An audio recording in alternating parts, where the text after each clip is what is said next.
Okay, this couch had some trouble, had some broken boards that were starting to poke a hole in the back. You can see that big dent. It was about to come through. So flip it over, pull off the dust cover on the bottom, pull those legs off.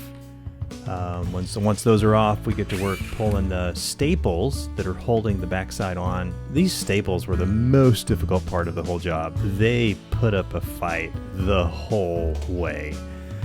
But eventually get those done and go to work carefully prying the backside off. Yes, I am using a butter knife. I believe a butter knife is the official upholstery tool of upholsterers worldwide. Could be mistaken there.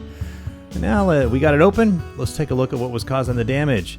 Look at that guy, just kind of floating loose in there with nails poking everywhere. No wonder he was poking a hole in the back. That was craziness.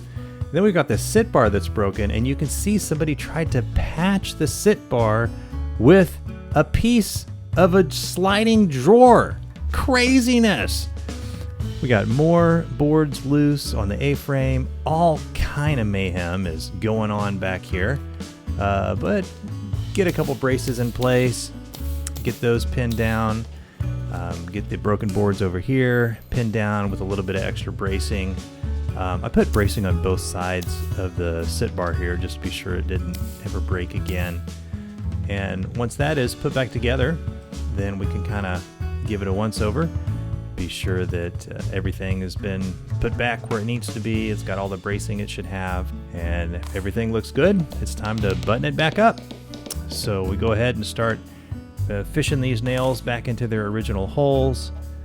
Once we get those back in the original holes, get the back stretched properly, then we can go ahead and start stapling the bottom side.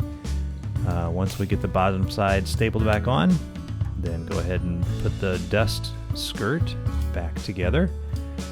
Once we get the dust skirt back together, then we can go ahead and go to work on those legs. Pretty easy job there, no big deal. But there is one thing I want to show you when this gets back together, is that I was able to kind of smooth out that hole that was starting to form on the back side. I'm gonna put some reinforcement on the other side of the upholstery so that hole kind of got smoothed out. Get the couch back on its feet, and I think that hole that was starting to form, I think it's smoothed out pretty well. And as a result, we've got another happy customer.